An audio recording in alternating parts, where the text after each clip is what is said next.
ஹalleluya. கர்த்தருடைய பரிசுத்த ஸ்தோத்திரம் மகிமை உண்டாவதாக.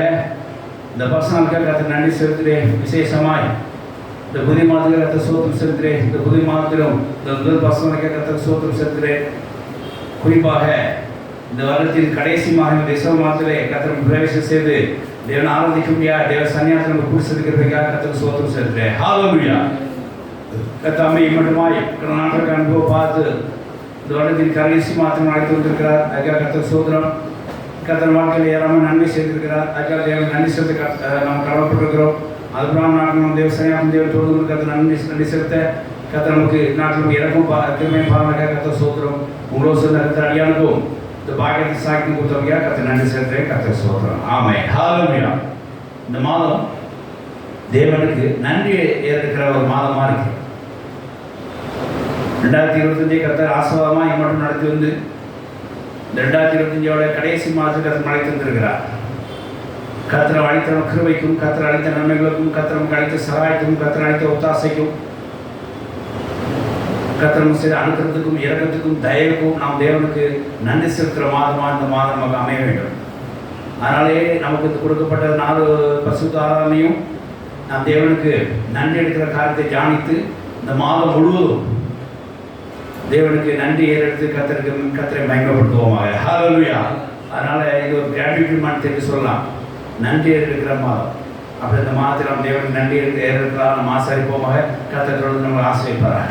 இப்போ கையில் வேதத்தை திறந்து ஒரு சில வசனம் வாசித்து கர்த்தர் கொடுத்த வானம்னாவை நாம் புசித்து நம்ம ஆவிக்குரிய பலப்படுவோமாக. அருமையான பரிசுத்த அப்போஸ்தலனாகிய பவுல் தெசலோனிக்கேயர் நிருபம் 5ஆம் அதிகாரம், அது முதல் நிருபம் 5ஆம் அதிகாரம் 18 ஒரு வாசிக்கலாம். 1 தெசலோனிக்கேயர் 5:18. 1 தெசலோனிக்கேயர் 5:18 எடுத்த வாசிங்க. சத்தம் வாசிக்கணும். எல்லாவற்றிலும் ஸ்தோத்திரம் செய்யுங்கள். அப்படி செய்வதே கிறிஸ்து இயேசுவுக்குள் உங்களை குறித்து தேவனுடைய சித்தமாக இருக்கிறது. ஆமென். ஹalleluya. எல்லாவற்றிலும் ஸ்தோத்திரம் செய்யுங்கள். அப்படி செய்வதே கிறிஸ்து இயேசுவுக்குள் உங்களை குறித்து தேவனுடைய சித்தமாக இருக்கிறது என்று சொல்லி பார்க்கிறோம். கர்த்தருடைய பரிசுத்த ஸ்தோத்திரம் உண்டாதாக. இங்கே தேவன் நம்ம அளித்த நன்மைகளுக்கு ஸ்தோத்திரம் செலுத்த வேண்டும் என்கிற ஒரு காரியத்தை அப்போஸ்தலன் பவுல் தெசலோனிக்கேயருக்கு வலியுறுத்துகிறார் என்பதை பார்க்கிறோம். தேவனுக்கு எல்லாவற்றையும் ஸ்தோத்திரம் செலுத்துங்கள். கிறிஸ்துவுக்குள் அப்படி நீ செய்கிறது அது தேவனுடைய சித்தமாக இருக்கிறது என்கிற காரியத்தை ஆவியானவர் மூலமாக அவர் வெளிப்படுத்துகிறார். அதாவது ஒரு மனுஷன் தேவ சித்தம் செய்ய வேண்டும் என்று சொன்னால், ஒரு மனுஷன் தேவ சித்தம் செய்ய வேண்டும் சொல்லி அவன் நினைத்தால் அவன் முதல்ல தேவனுக்கு ஸ்தோத்திரத்திலிருந்து ஆரம்பிக்க வேண்டும். ஹalleluya. ஒரு மனுஷன் தேவ சித்தம் செய்ய வேண்டும் விருப்பப்பட்டால் அவன் எங்கிருந்து ஆரம்பிக்க வேண்டும்? தேவனுக்கு ஸ்தோத்திரம் செலுத்துவதிலிருந்து ஆரம்பிக்க வேண்டும். அதுதான் அப்போஸ்தலன் பவுல் காட்டுறார். நீ தேவ சித்தத்துக்குள்ள ஆக வேண்டும் என்று சொன்னால் எல்லாவற்றையும் முதல்ல என்ன செய்யுங்க? ஸ்தோத்திரம் செலுத்துங்க. அதுதான் கிறிஸ்துவுக்குள் உங்களை குறித்து தேவ சித்தமாக இருக்கிறது என்கிற பார்க்கிறோம். கர்த்தருடைய பரிசுத்த ஸ்தோத்திரம் மகிமை உண்டாதாக. எல்லாவற்றையும் நாம் தேவனுக்கு ஸ்தோத்திரம் செலுத்த வேண்டும். சாப்பாடுலையும் சரி, பிரயாணத்திலும் சரி, தூங்கும்போதும் சரி, விழித்திருக்கும்போதும் சரி, அந்த நாள் முழுவதும் சரி, இரவு பொழுதும் சரி, வேலையிலும் சரி, ஆராதனை எல்லாவற்றையும் என்ன செய்யணும்? ஸ்தோத்திரம் செலுத்தணும். தேங்க்ஸ் கிவிங் நம்ம வாழ்க்கையில் இருந்துகிட்டே இருக்க வேண்டும். கிராட்டிடியூட் எப்போதும் வாழ்க்கையில் ஃபிக்ஸாக இருக்க வேண்டும். தேவனுடைய ஸ்தோத்திரம் உண்டாதாக.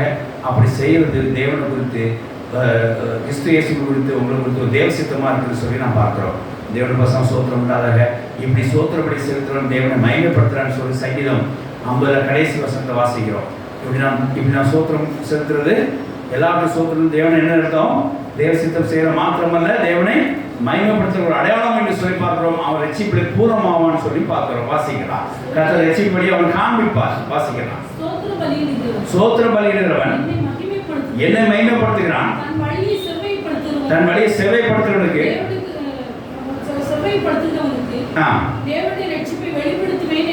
தேவனுடைய ரட்சிப்பை வெளிப்படுத்துவேன் என்றார். ஹalleluya. கர்த்தருடைய பரிசுத்த ஸ்தோத்திரம் உண்டாதாக. ஸ்தோத்திரப்படி செலுத்துகிறவன் தேவனை மகிமைப்படுத்துகிறான். தன் வழியை செவ்வைப்படுத்துகிறவனுக்கு அவனுக்கு ரட்சிப்பை தேவன் காட்டுவார். அப்போ பாருங்க, ஸ்தோத்திரப்படி செலுத்துறவனுக்கு ரட்சிப்பின் வழி உண்டாகும். ஆமென். ஹalleluya. இந்த உலகத்தில் பல வழிகள் இருக்குங்க. எப்படி வேணாலும் போகலாம். கேட்டின் வழி இருக்குது, சாத்தானுக்கு போகிற வழி இருக்குது, எப்படி நிறைய வழிகள் இருக்குங்க. ஆனாலும் கர்த்தர் நம்ம காலத்தில் ரட்சிப்படி நாம் போக வேண்டும் சொல்கிறாங்க. முதல்ல எல்லா காலத்திலும் தேவனுக்கு என்ன செய்யுங்க? ஸ்தோத்திரம் செலுத்தி அவரை மகிமைப்படுத்துங்க. தேவ சித்தத்துக்குள்ள ஆங்க. அதுக்கப்புறம் கர்த்தர் ரட்சிப்பை காட்டும்போது நீங்கள் அதை உங்கள் பிரயாணத்தை நீங்கள் வைத்துக் கொள்ளலாம். தேவனுக்கு ஸ்தோத்திரம் உண்டாக. ஆகையினால பிரதான காரியம் என்ன அப்படின்னா, தேவனுக்கு நீங்கள் எல்லாவற்றிலும் ஸ்தோத்திரம் செலுத்த வேண்டும். தேவனுக்கு ஸ்தோத்திரம் உண்டாக. சரி, எப்படி எந்தெந்த காரியத்துக்கு ஸ்தோத்திரம் செலுத்த வேண்டும்? எல்லாவற்றையும் ஸ்தோத்திரம் செலுத்த வேண்டும்னா, ஆனால் நம்ம தாராளம் குறியீடுகளிலே நாம் தியானிக்கபடியா ஒவ்வொரு பகுதியாக பார்ப்போம். இந்த மாதம் ஃபுல்லாக அதை நம்ம தியானம் பண்ணுவோம். அதில் முதல் பகுதியை நீங்கள் பார்ப்போம்.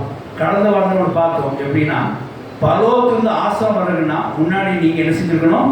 ஒரு நன்மை செய்திருக்கணும், ஒரு நற்கிரியை செய்திருக்கணும். அது பரலோகத்திலிருந்து ஒரு ஆசீர்வாதம் உங்களுக்கு வரும்னு சொல்லி பார்த்தோம். நீ நம்ம என்ன பண்ண போகிறோம் அப்படின்னா, பரத்திலிருந்து பரலோகத்திலிருந்து நன்மைகளுக்கு நாம் தேவன் நன்மை செலுத்த போகிறோம். ஹல்லேலூயா. போன வாரம் என்ன பார்த்தோம்? பரலோகத்திலிருந்து வரப்போகிற நன்மை, பரலோகத்துக்கு வரப்போகிற ஆசீர்வாதங்களுக்கு நம்ம என்ன செய்ய வேண்டும்? முன்னாடியே அட்வான்ஸாக நன்மை செய்திருக்க வேண்டும் சொல்லி பார்த்தோம். இன்னைக்கு நம்ம பார்க்க போகிறது என்ன அப்படின்னா, பரலோகத்திலிருந்து நாம் பெற்றுக்கொண்ட ஆசீர்வாதங்களை, வரத்திலிருந்து நாம் பெற்றுக்கொண்ட நன்மைகளுக்கு நம்ம என்ன செய்ய வேண்டும்? ஸ்தோத்திரம் செலுத்த வேண்டும். ஹல்லேலூயா. தேவனுடைய ஸ்தோத்திரம் உண்டாக. அதனால் இன்னைக்கு நம்ம பார்க்க போகிறது பரலோகத்திலிருந்து நன்மைகளுக்காக ஸ்தோத்திரம் ஏற்படுற ஒரு காரியத்தை தியானிக்க போயிடும். நிறைய நன்மைகள் கர்த்தர் நம்ம தருகிறார். சார், அந்த மனித தயவு மூலமாக கர்த்தர் சார் நன்மைகள் நடக்குதா? சங்கீதம் சொன்ன பிரகாரமாக என் ஆலயத்துக்கு உனக்கு நன்மை உண்டாக தேடுவேன்னு சொல்லி சங்கீதக்காரன் சொல்கிறார். சங்கீதம் எப்படி வரும்? சங்கீதம் எப்படி பாருன்னா, என் ஆலயத்து நிமித்தமாய், என் சபை நிமித்தமாய், என் ஆலய நிமித்தமாய், என் ஆலயத்து நிமித்தமாக உனக்கு என்ன செய்வேன்? நன்மை உண்டாக செய்வேன் என்று சொல்லி சொல்லலாம். அப்போ நன்மை நமக்கு பல இடத்துக்கு வருது. ஆனால் இது எல்லாமே எங்கேருந்து தான் வரும்? ஆட்சியின் எங்கே தான்? பரத்தில் இருந்தால், பரலோகத்திலிருந்து தான், உன்னதங்களுக்கு தான் நமக்கு ஆசீர்வாதம் வரும்.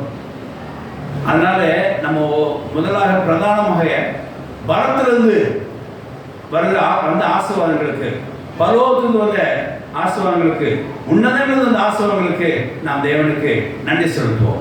பரலோகத்திலிருந்து வந்த நன்மைகளுக்கு, பரத்திலிருந்து வந்த நன்மைகளுக்கு, உன்னதமான இடத்திலிருந்து வந்த நன்மைகளுக்கு முதல்ல தேவனுக்கு ஸ்தோத்திரம் செலுத்துவோமாக. அதை தியானிப்போம் எப்படி என்று சொல்லி வாசிக்கலாம்.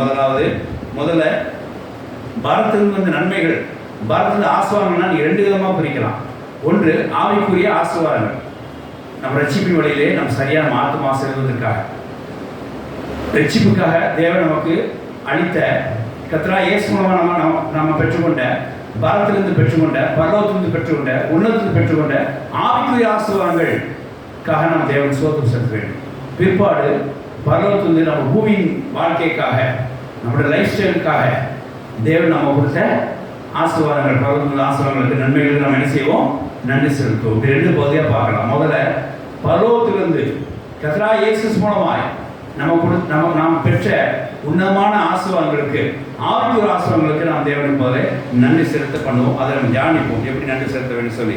எபேசியர் 1:3 வசனங்களை வாசிக்கலாம். எபேசியர் 1:3 வசனம் தொடர்ச்சி வாசிங்க. நான் சொல்ல வேண்டி படிக்கிறேன். வாசிங்க.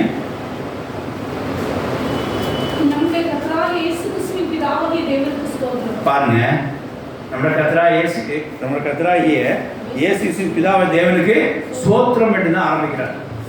எதுக்கு இங்கே அப்போஸ்தலர் ஸ்தோத்திரம் என்று ஆரம்பிக்கிறார்? அவர் எல்லாவற்றையும் ஸ்தோத்திரம் செய்யணும் அவர் தான் சொன்னார். ஸ்தோத்திரம் சொல்லி ஆரம்பிக்கிறார். எதுக்காக சொல்லி வாசிக்கலாம். கிறிஸ்துவுக்குள் உன்னதங்களிலே ஆவிக்குரிய சகல ஆசீர்வாதத்தாலும் நம்மை ஆசீர்வதிக்கிறார். ஆமென், ஹல்லேலூயா. இந்த வருடத்தில் கர்த்தர் நம்ம சகலவித ஆவிக்குரிய ஆசீர்வாதத்தை, கிறிஸ்துவுக்குள் ஆசீர்வாதத்தை நம்மளை ஆசீர்வதித்திருக்கிறார். அது தேவனுக்கு நன்றி செலுத்த வேண்டும். எப்போவுமே ஆசீர்வதித்திருக்கிறார், அது வேற விஷயம். விசேஷமாக நாம் நன்றி கூற காரணம் வந்திருக்க இந்த நாட்களிலே, தேவனுக்கு ஸ்தோத்திரம் செலுத்த வேண்டும் சொல்லி வந்திருக்க இந்த நாட்களிலே, முதல்ல கிறிஸ்துவுக்குள் நமக்கு உணர்ந்து இருக்கிற ஆவிக்குரிய ஆசீர்வாதத்துக்காக நம்ம என்ன செய்யும்? போல ஸ்தோத்திரம் செலுத்த வேண்டும். அது ஆவிக்குரிய ஆசீர்வாதம் தெரியுமா? ஸ்பிரிச்சுவல் பிளெஸிங் என்ன தெரியுமா? இந்த வசனம் வாசிக்கணும். ஸ்பிரிச்சுவல் பிளெஸிங்னா என்ன? வாசிங்க, அடுத்த வசனம் வாசிங்க.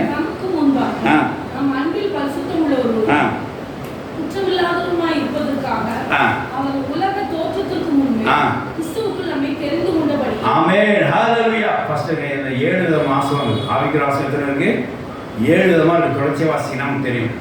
ஃபர்ஸ்ட் நம்ம தேவன் நம்மளை தெரிந்து கொண்டார். இது பரலோகத்திலிருந்து வந்த ஆவிக்குரிய ஆசீர்வாதம். ஹல்லேலூயா. பரலோகத்திலிருந்து நமக்கு வந்த ஒரு ஆவிக்குரிய தேவன் என்ன செய்ய அத்தனை பேர் இருக்கும்போது கர்த்தர் நம்மளை என்ன செஞ்சார்? தெரிந்து கொண்டார், அழைத்தார். இது எல்லாருக்கும் கிடைக்காது. நமக்கு கிடைக்கப்பட்டிருக்கு அப்படின்னா அது பரலோகத்திலிருந்து வந்த, உன்னதத்திலிருந்து வந்த கிறிஸ்து இயேசுவில் உள்ள ஆவிக்குரிய ஆசீர்வாதம். தேவனுடைய இணைக்கப்படுவோம் என்றால் அது பேர் ஆவியாக இருக்கிற தேவன் நம்ம இணைக்கப்பட்டால் அது என்ன ஆசீர்வாதம் மாறும்? அது ஆவிக்குரிய ஆசீர்வாதம் மாறும். அப்போ தெரிந்து கொண்டாருங்கிறத பார்க்கிறோம். அடுத்தது இது முதல் பாயிண்ட். ரெண்டாவது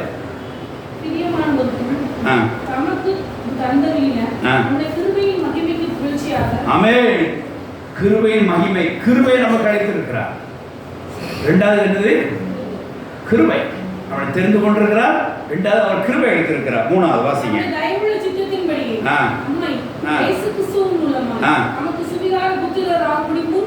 ஆமென். ஹalleluya. அவரோட மகனாய் கர்த்தர் நமக்கு என்ன செஞ்சிருக்கிறார்? அழைத்திருக்கிறார், தெரிந்தெடுத்திருக்கிறார். புரியுதா? ஆவிக்குரிய ஆசீர்வாதம் புரிஞ்சுதா? நாம் பிதாவே, தந்தையே, அப்பாவே, ஏசையாவே சொல்றோம். அது எதன் மூலமா சொல்றோம்? எந்த உரிமையில சொல்றோம்? அவர் நம்மளை தெரிந்தெடுத்து மித்தமாய், அவர் கிருபையின் பொய்ச்சியும்படியாக நம்மளை அவர் சித்தத்துக்காக நம்மளை அழைத்த மித்தமாய் அவர் சுவிகார புத்திர ஆகும்படியாக நமக்கு சேர்த்திருக்கிறார். மூணாவது ஆசீர்வாதம் என்ன? தேவனுடைய பிள்ளைகள் நாம் என்ன செஞ்சிருக்கிறோம்? மாற்றப்பட்டிருக்கிறோம். ஹalleluya. நாலாவது வாசிங்க.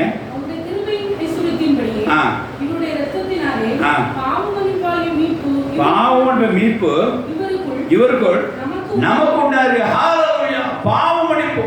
நாலாவது ஆசீர்வாதம் நம்ம பார்த்துறது ஆவிக்குரிய ஆசீர்வாதம் நம்ம பெற்றுக்கொண்டோம் அப்படின்னா அது என்னவா இருக்கணும்? அது பாவமன்னிப்பா இருக்கும். நம்ம எவ்வளவு பாவம் செய்திருக்கோம், என்ன அக்கிரமம் செய்திருக்கிறோம், அதுக்குள்ள கர்த்தர் தண்டியாத படிக்க கர்த்தர் என்ன செய்திருக்கிறார்?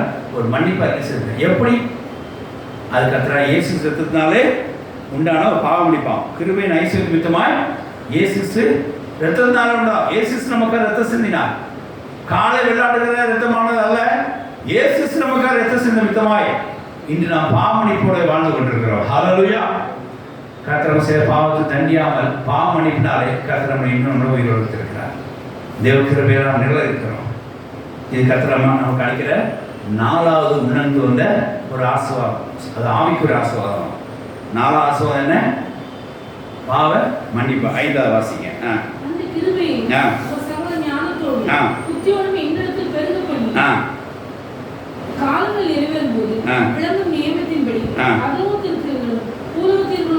அதாவது அந்த கிருபையை எங்க மத்தியில் ஞானத்தோடு பிறகு பண்ணார். அடுத்த வாசிங்க.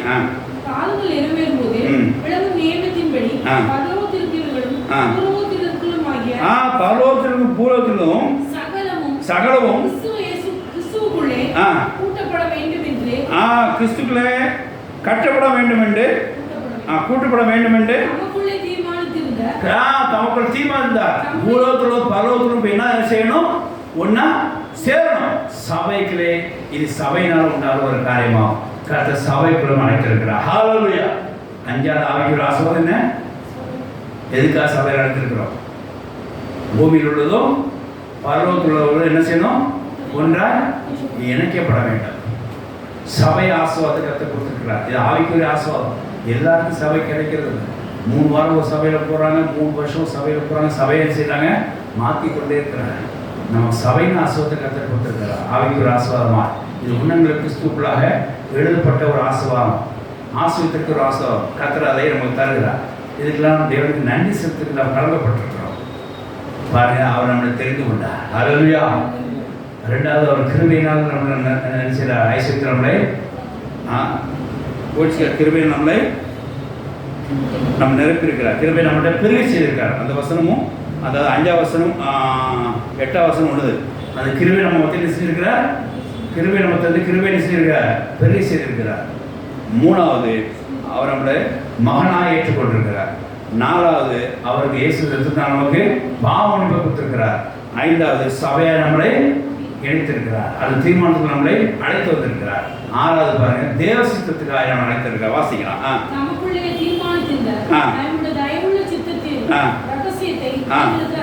ஆமென். ஹalleluya. தேவ சித்தத்துக்குள்ள நம்மளை செஞ்சிருக்கிறார்.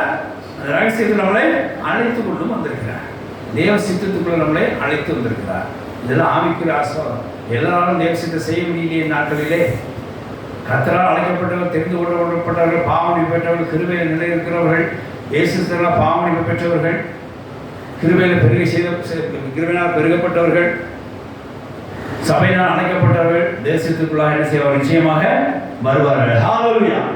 தேசத்துக்காக நாம் என்ன செஞ்சிருக்கிறார்? அவர் அழைத்திருக்கிறார். வாசிகள் அடுத்தது.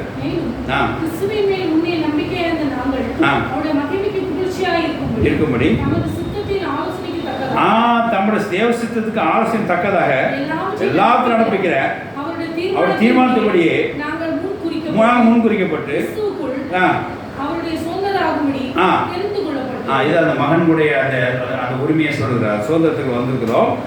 நீங்கள் உங்கள் ரட்சிப்பின் சுவிசேஷமாகிய சத்திய வசனத்தை கேட்டு விசுவாசிகளான இப்ப நீங்க இதன் பிரகாரமா விசுவாசிகள் ஆனபோது வாக்குத்தத்தம் என்ற பரிசுத்த ஆவியால் அவருக்குள் முத்திரை போடப்பட்டீர்கள். பரிசுத்த ஆவியால் முத்திரை போடப்பட்டீர்கள். ஹalleluya. ஏழாவது ஆவிக்குரிய வாசம் என்னது?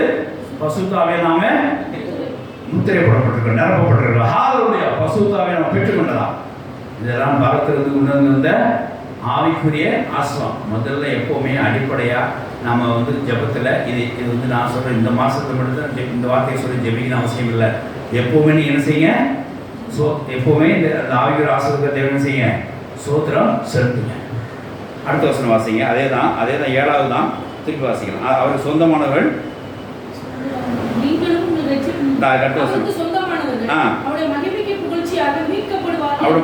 புகழ்ச்சியாக மீட்கப்படும் என்பதற்கு ஆவியானவர் நம்முடைய சுதந்திரத்தின் அச்சாரமா இருக்கிறார். ஆமென், ஹalleluya.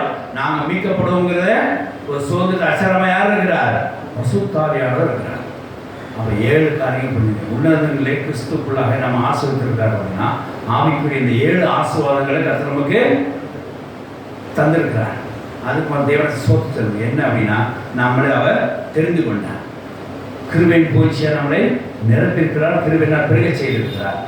3வது இயேசு கிறிஸ்துவினால மூன்றாவது நாம் தேவனுடைய பிள்ளைகளாக மாற்றப்பட்டிருக்கிறோம். 4வது கர்த்தர் இயேசு கிறிஸ்துவினால பாவ மன்னிப்பு நமக்கு உண்டாயிருக்கிறது.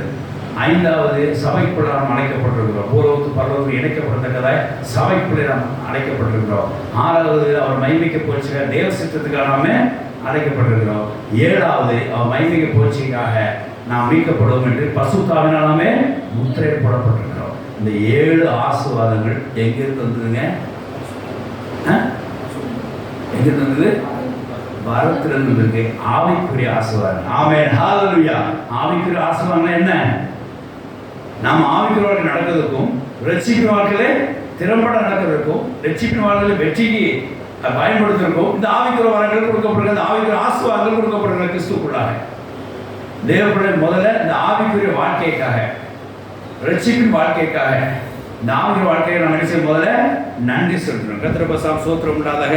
ஆகையினாலே நாம் எப்போவுமே தேவன் நன்றி செலுத்த ஆரம்பிக்கும் போது இந்த ஆவிக்குரிய ஆசீர்வாதத்துக்காக நாம் எப்போது தேவனுக்கு என்ன செய்ய வேண்டும்?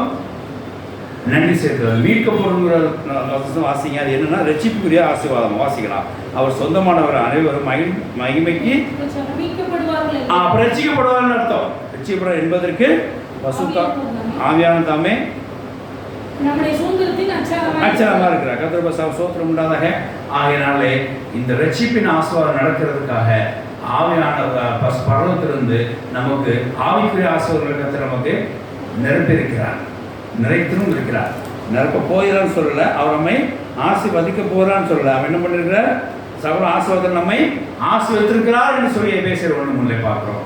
ஆகையால முதல்ல நாம் தேவனுக்கு நன்றி செலுத்த வேண்டியது நம்ம ரட்சிப்பின் பாதையிலே கர்த்தர் நமக்கு பாரத்திலிருந்து உன்னதங்களிலிருந்து பரலோகத்திலிருந்து அனுப்பின ஆவிக்குரிய ஆசீர்வாதம் என்ன செய்யணும்? நன்றி செலுத்த வேண்டும். அவை என்ன அப்படின்னா தேவன் நம்மளை தெரிந்து கொண்டதுக்காக ஸ்தோத்திரம். தேவன் நம்முடைய கிருபையினால் நம்மளை தாங்கி அவர் புகழ்ச்சிக்காக நம்மளை கிருபையினால் பெருகி செய்ய முடியாது. நமக்கு அந்த கிருபை செய்வதற்காக ஸ்தோத்திரம், கிருபைக்காக ஸ்தோத்திரம். 3வது அவருடைய புத்திரராய் சுயார புத்திரராய் தேவ பிள்ளைகளை மாற்ற முடியாத நமக்கு அனுப்பம் செய்வதற்காக ஸ்தோத்திரம். கர்த்தராகிய இயேசு ரத்தத்தினாலே நமக்கு பாவ மன்னிப்புக்காக ஸ்தோத்திரம். பூலோகம் பரலோகத்தை இணைய சபையை நாங்கள் இணைத்திருக்கக்கூடிய ஸ்தோத்திரம். 6வது தேவ சித்தத்துக்கு அவர் மகிமை போச்சு தேவ சித்தம் அழைக்கப்பட்டதாக ஸ்தோத்திரம். அவரோட மகிமை போச்சுக்க நாம் மீட்கப்பட்டு ரட்சிக்க முடியாது பரிசுத்த ஆவியை நம்ம கொடுத்தமைக்காக ஸ்தோத்திரம். ஹalleluya. இந்த 7 ஆவிக்குரிய ஆசீர்வாதங்கள் உன்னதத்திலிருந்து பரலோகத்திலிருந்து பாரத்திலிருந்து நமக்கு ரட்சிப்பின் வாழ்க்கைக்காக கொடுக்கப்படுகிறது. அதுக்காக முதல்ல தேவனுக்கு நன்றி செலுத்துறோம், தேவனுக்கு ஸ்தோத்திரம் செலுத்துவோம். ஆமென், ஹalleluya. எப்பவுமே ஜெபம் பண்ணும்போது இந்த ஆசீர்வாத ஆவிக்குரிய ஆசீர்வாதம் முதல்ல எப்பவுமே ஸ்தோத்திரம் செலுத்து. இந்த மாசம் மட்டும் இல்லை, எப்பவுமே ஸ்தோத்திரம் சொல்லி பழகிப்போம். ஆமென், ஹalleluya. இது முதலாவது ஆவிக்குரிய ஆசீர்வாதங்களுக்கு நாம் தேவனுக்கு நன்றி செலுத்த வேண்டும். ஆவிக்குரிய நன்மைகளுக்காக தேவனுக்கு நாம் நன்றி செலுத்த வேண்டும். 2வது பூமிக்குரிய காரியத்தை தேவன் நமக்கு அளித்த நன்மைகளுக்காக என்ன செய்யணும்? தேவனுக்கு சோத்திரம் செலுத்த வேண்டும். வாசிக்கலாம். யாக்கோபு 1:17 வாசிக்கலாம். யாக்கோபு 1:17. பூமிக்காக, பூமி நம்ம வாழ்வதற்காக, நம்ம லைஃப் ஸ்டைலுக்காக தேவன் பரலோகத்திலிருந்து அன்பு செய்த நன்மைகளுக்காக நம்ம என்ன செய்யணும்? நன்றி செலுத்த வேண்டும். வாசிக்கலாம். நன்மையான எந்த ஈவும், பூர்ணமான எந்த வரமும், கம்ப்ளீட் என்ன கிஃப்ட், எந்த வரமும் அது எங்க இருந்தா வரும்? பக்கத்து வீட்டுல இருந்து வராது, ஏற்ற வீட்டுல இருந்து வராது. எங்க தான் வரும்? வரத்திலிருந்து தான் வரும். நன்மையான எந்த ஈவும், பூர்ணமான எந்த வரமும் எங்கிருந்து வரும்? வரத்திலிருந்து உண்டாகி ஜோதியின் பிதாவிடத்தில் தான் இறங்கி வரும். சில மனுஷன் நன்மை செய்வான், பின்னால் போயிடும். மனுஷன் நம்மளை காப்பாற்ற பின்னால் போயிடும். போனதுக்கப்புறம் தெரியும் அவன் தன்னை காப்பாற்றி தான் போயிட்டு இருக்கான். நாமளாக தான் பின்னால் போயிட்டு இருக்கோம். அதுக்கப்புறம் தான் தெரியும். சில நேரத்தில் ரொம்ப இம்ப்ரெஷன் ஆகி ரொம்ப எமோஷன் ஆகி வாத்தியாரே தெய்வம் செலவு சொல்லி கொண்டு ஓடிக்கொண்டிருப்போம். சில நேரத்தில் வாத்தியார் அவரோட வேலையை பார்க்கும்போது நம்ம தனிப்பட்டு தெரியும். அப்போ தான் தெரியும், ஓஹோ நன்மை எங்கேருந்து வரும்? இவரோட மனிதனிலிருந்து வராது. நன்மை எங்கேருந்து வரும்? பாரத்திலிருந்து வரும். உங்களுக்கு நல்ல மார்க்குகளை, நல்ல ரிசல்ட்டுகளை எல்லாம் கர்த்தர் எங்கேருந்து அனுப்புவார்? பாரத்திலிருந்து அனுப்புவார். ஃபஸ்ட்டு மார்க்கு போடுவாங்க, அப்புறம் மைனஸ் போடுவாங்க. ஆனால் நாம் அதை ஸ்டார்டிங்காக எதிர்பார்க்க முடியாது. ஆனால் வரங்கள், ஆசீர்வாதங்கள், பூமிக்கு ஆசீர்வாதங்கள், நன்மைகள் எங்கேருந்து வரும்? பாரத்திலிருந்து ஜோதியின் பிதாவானது உங்கள் மத்தியில் இறங்கி வரும். அப்படி இந்த வருஷம் பாரத்திலிருந்து வந்த நன்மைகளுக்கும், பாரத்திலிருந்து வந்த ஆவிக்கு, அதாவது பாரத்திலிருந்து வந்த பரிபூர்ண வரங்களுக்கும், ஜோதியின் பிதாவிலிருந்து வந்த நன்மைகளுக்கும் நாம் தேவனுக்கு முதல்ல என்ன செய்வோம்? நன்றி செலுத்துவோம். அவசரமாக முடிச்சிருக்கேன். நன்மையான எந்த ஈவும், பூர்ணமான எந்த வரமும் வரத்திலிருந்து உண்டாகி ஜோதியின் பிதாவிலிருந்து இறங்கி வருகிறது. அப்படி இந்த வருஷம் நமக்கு இம்மட்டும் வரத்திலிருந்து வந்த நன்மைகளுக்கும், நன்மையான அந்த எல்லா ஈவுக்கும், பரிபூர்ண வரங்களுக்கும், வரத்திலிருந்து ஜோதி பிறந்து வந்த எல்லா நன்மைகளுக்கும் தேவனுக்கு ஸ்தோத்திரம். ஹல்லேலூயா. வாசிக்கலாம். யாவது மாறுதலும் இல்லை, யாவது வேற்றுமை நிழலும் இல்லை. ஹல்லேலூயா. அவருக்கு அதை செய்வேன், இவனுக்கு அதை கொடுத்துட்டேன், அவனுக்கு அதை கொடுத்துட்டேன், அந்த பேரம் கிடையாது. இல்லை அவனுக்கு வாங்கி இவனுக்கு கொடுக்குற அதுவும் கிடையாது. கர்த்தர் உங்களுக்கு என்ன செய்வார்? தனிப்பட்ட முறையில் பாரத்திலிருந்து உங்களுக்கு செய்வார். ஜோதியின் பிதா பாரத்திலிருந்து உங்களுக்கு நன்மையான எல்லா இவையும் உங்களுக்கு கட்டளை இடுவார். ஹல்லேலூயா. கட்டளை இட்டும் இருக்கிறார். ஹல்லேலூயா. ஹல்லேலூயா. நன்மையான எந்த எல்லாரையும் பாரத்திலிருந்து தேவன் நமக்கு என்ன செய்திருக்கிறார்?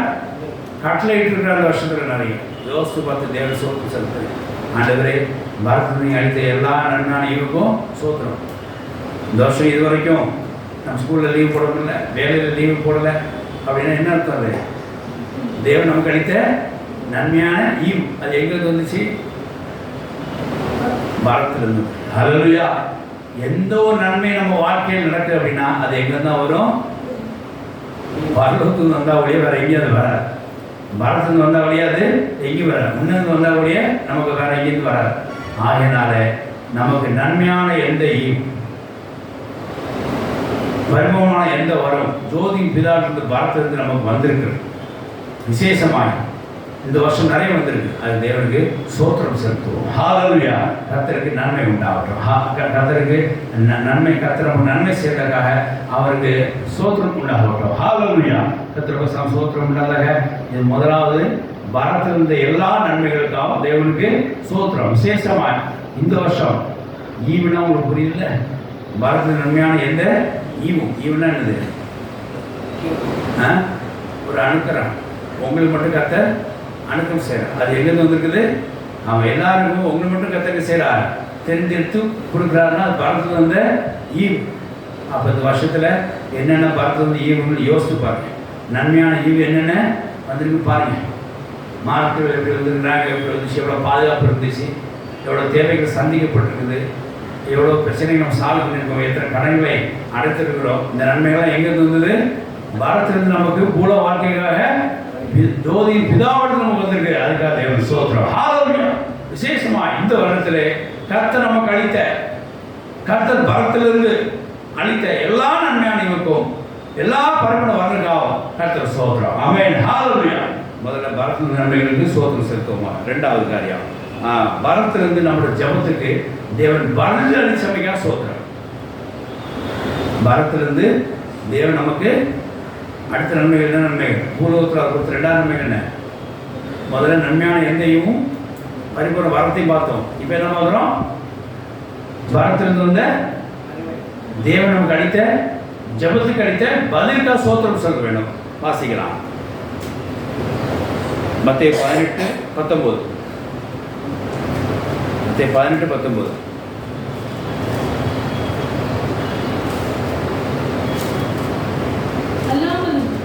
உங்களில் 2 பேர் நாங்கள் வேண்டிக் கொள்ள போகிற எந்த காரியத்தை குறித்தாயும் பூமியிலே ஒருமனப்பட்டிருந்தால் பரலோகத்தில் இருக்கிற என் பிதாவினால் அது அவர்களுக்கு உண்டாகும். ஆமென். பரலோகத்தில் இருக்கிற என் பிதாவினால் அவர்களுக்கு உண்டாகும். நீ எந்த ஒரு காரியத்தை ஒருமைப்பட்டு தேவனை ஜெபிக்கும் போது அது எப்போ உண்டாகும்? நீ ஒருமைப்பட்டு நீ ஜெபிக்கும் போது உங்க ஜெபம் சரியா இருந்தானால் பரலோகத்தில் பிதாவினால் என்ன உண்டாவது? உங்களுக்கு உண்டாகும். அப்போ பரலோகத்திலிருந்து உங்களுக்கு என்ன ஜெபத்துக்கு பதில் உண்டாகும். நீங்க ஆனால் ஒருமைப்பட்டு ஜெபிச்சிருக்க ஒரு ஏகமானதாக ஜெபிக்கும் போது இவர்கள் என்ன ஜெபிக்கக்கூடாது, அவர்கள் ஜெபிக்கும் போது அந்த குடும்ப ஜெபத்தில் நம்ம பிள்ளைகளை கண்பாக இருக்கிறோம். என்னக்காக ஜெபிக்கிறேன்? நம்ம பிள்ளைகளை இந்த மாதிரி ஆசிரத்தில் இருக்குன்னு ஜெயிப்போம், அவன் வேற ஆசிரத்துக்காக ஜெயிச்சுட்டு இருப்பான். அதனால் ஜெபம் பண்ணும்போது குடும்பமாக ஜெபம் என்ன இருக்கணும்? ஒருமனப்பட்டு ஜெபம். நீங்கள் ஒருமனப்பட்டு பூமியில் எந்த காரியத்துக்காக நீ தேவனில் எது கேட்டுக்கொள்வீங்களோ அதை என் பிதாவான பரலோகத்தில் அது உங்களுக்கு உண்டாகும் என்று சொல்லி இயேசு நம்ம சொல்லியிருக்கிறார். ஹalleluya. உங்களுக்கு ஒரு காரியம் உண்டாக வேண்டும் என்று சொன்னால் அதை நீங்கள் ஒருமனப்பட்டு தேவனிடம் கேட்டிருக்க வேண்டும். அப்போது அந்த பதில் எங்கிருந்து வரும்? பரலோகத்தில் பிதாவிலிருந்து அது உங்களுக்கு உண்டாகும் சொல்லி இந்த பதிலுக்கு நீங்கள் என்ன செய்யலாம்? அந்த பதிலை நீங்கள் பெற்றுக்கொள்ளலாம். ஆகையினால கர்த்தர் இம்மட்டு வரைக்கும் நாம் ஒருமனப்பட்டு ஜெபித்து தேவனின் பிதாவிலிருந்து பரலோகத்திலிருந்து எல்லா நம்முடைய ஜெபங்களுக்கும் நாம் என்ன செய்ய வேண்டும்? அந்த பதிலுக்கு நன்றி செலுத்த வேண்டும். ஹalleluya. நம்ம ஜெபங்களை கர்த்தர் கேட்டார். தாவீது அடியே சொல்வார், என் ஜெபங்களை கேட்டீர், என் விண்ணப்பத்தை கேட்டீர் என்று சொல்வார். இதுவரைக்கும் ஜெபத்தை நம்ம கர்த்தர் கேட்டு பதில் கொடுத்தவைக்கா தேவனுக்கு சோத்திரம் சொல்லும். இதுவரைக்கும் நம்ம ஜெபத்தை கேட்டு பரலோகத்திற்கு பிதா நமக்கு அது உண்டாக செய்தது சோத்திரம் செலுத்த வேண்டும். 2% சோத்திரம் உண்டாக. நான் எப்போவுமே இந்த வருடத்தில் சில காரியங்கள் எழுதும்படியாக சில காரியங்கள் செய்ய வேண்டும் சொல்லி எக்ஸல் சீட்டில் போட்டுருப்பேன். இந்த வருஷம் இப்படி போய் செய்ய வேண்டும் என்கிறதுக்காக அந்த மாதிரி ஒரு 7 காரியங்களை இந்த வருஷம் செய்ய வேண்டும் சொல்லி எக்ஸல் சீட்டில் டைப் பண்ணி வைத்திருக்கிறேன். கர்த்தர் இம்மட்டும் அந்த காரியத்தை 5 காரியங்கள் எனக்கு உண்டாக செய்தார். ஹalleluya. அந்த ஜெபத்துக்கு கர்த்தர் என்ன செய்திருக்கிறார்? எனக்கு பதில் உண்டாக செய்திருக்கிறார். இதுக்காக தேவன் சோத்திரம் செலுத்துவோம். இப்போ முதல்ல நான் சொன்னது பரத்திலிருந்து எல்லா நன்மைகளுக்காகவும் ஈவுக்காகவும் வரங்களுக்காக சோத்திரம் செலுத்தணும். இப்போ என்ன தெரியுமா? இப்போ நான் 2ஆவது பாயிண்ட் உங்களுக்கு புரிஞ்சுக்கணும்னு நினைக்கிறேன். நீங்கள் கேட்டு பரலோகத்தில் ஒரு பதில் கொடுத்து செஞ்ச காரியத்துக்கு என்ன செய்யணும்? சோத்திரம் செலுத்தணும். நான் சொல்ல புரிஞ்சுதா? இப்போ 2ஆவது காரியம் என்னது? முதல்ல தானா பரத்திலிருந்து எல்லா நன்மையான ஈவுக்கும் தேவனுக்கு என்ன செய்யணும்? சோத்திரம் செலுத்தணும். 2வது நாம கேட்டு ஒருமனமாய் கேட்டு பரிசுத்தமான பிதா பரலோகத்திலிருந்து நமக்கு உண்டாசிய நற்காரியங்களுக்கு என்ன செய்யணும்? தேவனுக்கு சோத்திரம் செலுத்த வேண்டும். அது நம்ம ஜெபத்தில் கேட்டுக்கொண்ட காரியமா இருக்கிற அந்த காரியத்து நிமித்தம் அவர் செய்ததுனாலே தேவன் சோத்திரம் சொல்லணும். அது 2ஆவது காரியம் என்ன அப்படின்னா, கர்த்தர் நம்ம ஜெபத்தை கேட்டு நம்ம ஜெபத்துக்கு பதில் அளித்ததுக்காக சோத்திரம். கர்த்தர் நம்ம ஜெபத்தை கேட்டு நம்ம ஜெபத்தினால நம்ம ஜெபத்தில் நம்ம கேட்ட நன்மைகளை அவர் நம்ம பகிர்ந்து அளித்ததுக்காக விசேஷமாக நன்மை எங்கேருந்து வந்தது? பாரத்திலிருந்து. பரலோகத்திற்கு பிதா உனக்கு இது உண்டாகும் என்று சொன்ன பிரகாரமாக இயேசு சொன்ன பிரகாரமாய் நாம் ஜெபிக்கும் போது பரலோகத்திலிருந்து அந்த காரியத்தை நமக்கு உண்டாக செய்து பிதா நம்மளை ஆசீர்வதிக்கிறார். அந்த காரியங்களை நம்ம என்ன செய்வோம்? சோத்திரம் சொல்லும். பக்தர் தாவீது சொன்ன பிரகாரமாய், ஆண்டவரே என் ஜெபத்தை நீங்கள் தள்ளவில்லை, அதுக்காக சோத்திரம் என்று சொல்லி அங்கே பக்தர் சொல்லிருப்பாங்க. வாசிக்கலாம். சங்கீதம் தெரிஞ்ச வசனம் வாசிங்க.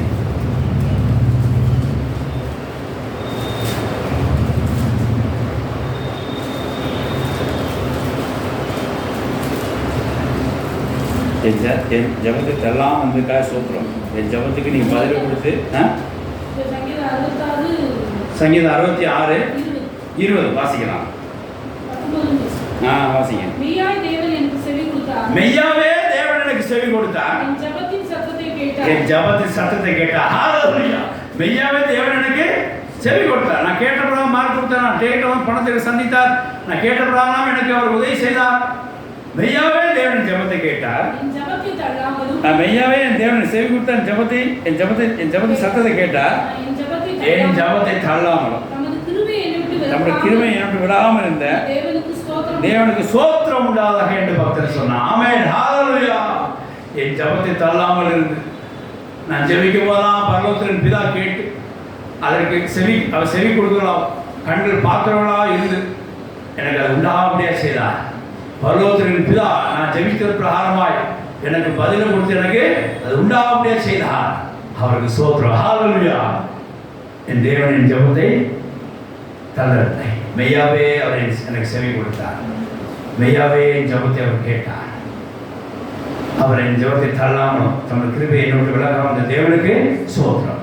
ஆகையினால இந்த வருஷத்துல நாம் என்னென்ன ஜபங்கள் நமக்கு ஏறெடுத்தோமோ அதெல்லாம் கர்த்தர் நம்ம கேட்டு செவி கொடுத்து அந்த ஜபத்தை தள்ளாமல் நமக்கு அந்த காரியம் உண்டாக செய்ய பதில் கொடுத்த தேவனுக்கு ஸ்தோத்திரம். ஹல்லேலூயா. நாம கேட்டு பரலோகத்திலிருந்து பெற்ற ஆசீர்வாதங்களுக்காய் ஸ்தோத்திரம். இந்த வருஷம் நாம கேட்டு பரலோகத்துக்கு கேட்ட ஆசீர்வாதங்களுக்காய் ஸ்தோத்திரம். நாம் கேட்டு ஜபத்துக்கு பதில் அளித்து அந்த ஆசீர்வாதம் தந்தமைக்காய் ஸ்தோத்திரம் என்று நம்ம சொல்ல வேண்டும் இந்த வருஷம் மாதத்திலே. ஆமென். ஹல்லேலூயா. ரெண்டாவது காரியம் உங்களுக்கு புரிஞ்சிருக்கும். நாம் கேட்டு அவர் நம்ம கணிக்கு பரலோகத்தில் அளித்த ஆசீர்வாதங்களுக்காய் ஸ்தோத்திரம் என்று சொல்ல வேண்டும். கர்த்தருக்கு ஸ்தோத்திரம் இல்லாத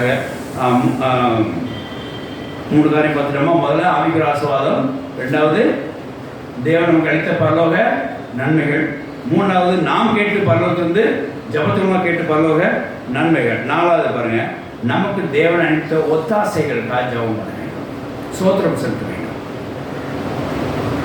2 இருக்கிறது பாருங்க.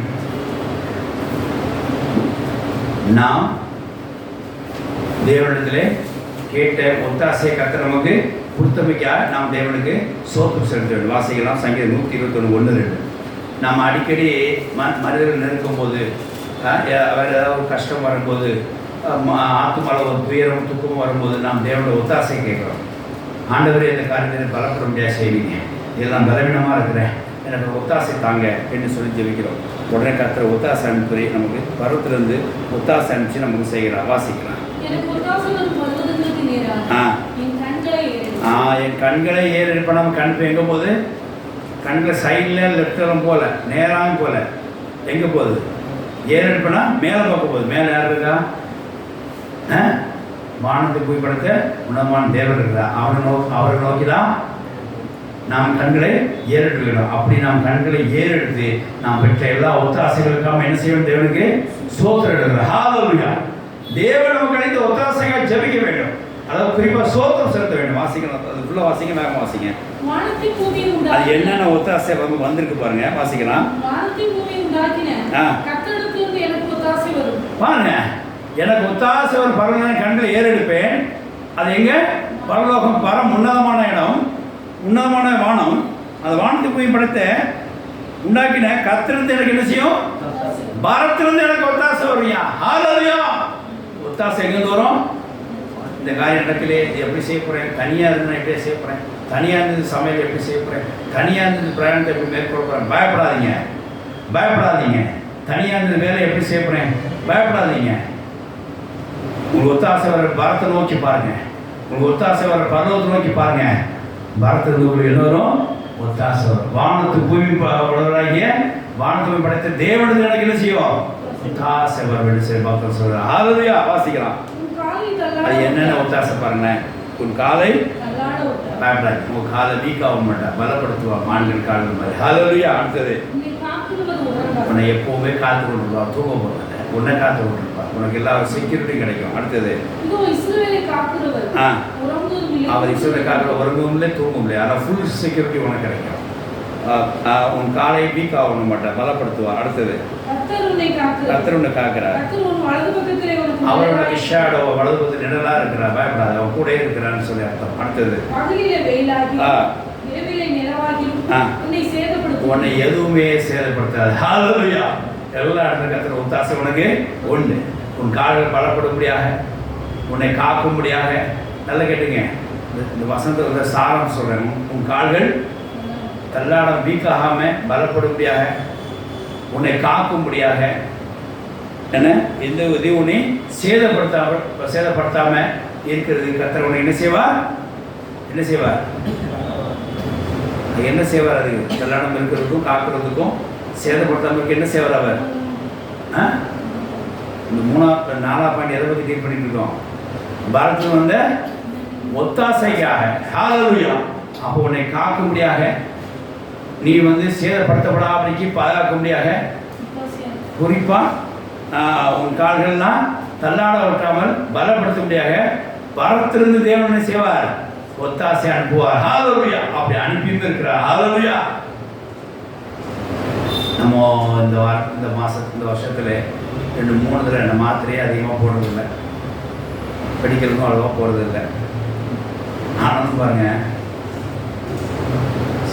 இந்த வருஷத்துல 2-3 மாதம் சில விளைவினங்கள் இருக்குது. அது இருக்குது. அது என்னோட தப்பி நிமித்தமாக கூட இருக்கலாம், என்னோட புத்தி நிமித்தம் கூட இருக்கலாம். என்ன ஆனால் கர்த்தர் எனக்கு சகல ஒத்தாசையாக நினைச்சான். என் காலை தள்ளாட விடலை. ஹல்லேலூயா. ஒரு நாளும் என் காலை தள்ளாட விடலை. சிறந்த சண்டை ஆரணிக்கு இந்த மாதிரி உடம்பு பலவீனம் இந்த சண்டை ஆரணிக்கு எப்படி போகும்னு யோசிப்பேன். என் காலை அவர் தள்ளாட விட்டார். ஹல்லேலூயா. எனக்கு பலத்திலிருந்து செய்தார், ஒத்தாசை அனுப்பினார், என்னை காத்தார். ஒரு சேதம் அனுமான என்னை பார்த்து கொண்டார். வெயிலாகிலும் பகலில் வெயிலாக இரவும் நிழலாயும் என்னை சேதப்படுத்தவில்லை. ஹல்லேலூயா. சீசன் மாறலாம்.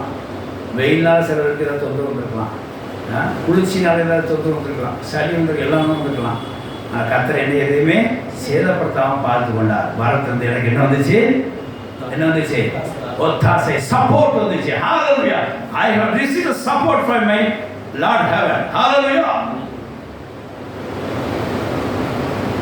I received the support from my Lord in the heaven. பரலோகத்திலிருந்து எனக்கு பிதாவானவர் எனக்கு ஒத்தாசை அனுப்பினார். நான் என்னை சேதப்படுத்தாமல் பார்த்து கொண்டார். என் காலை தள்ளாடாமல் பார்த்து கொண்டார், என்னை காத்தார். ஹல்லேலூயா. அப்படி 2020 வருஷத்துலையும் கர்த்தர் உங்களை சேதப்படுத்தாமல், சரீரத்திலிருந்து பிரச்சனை வராமல் உங்களை காத்து கொண்டு இருந்திருப்பார்.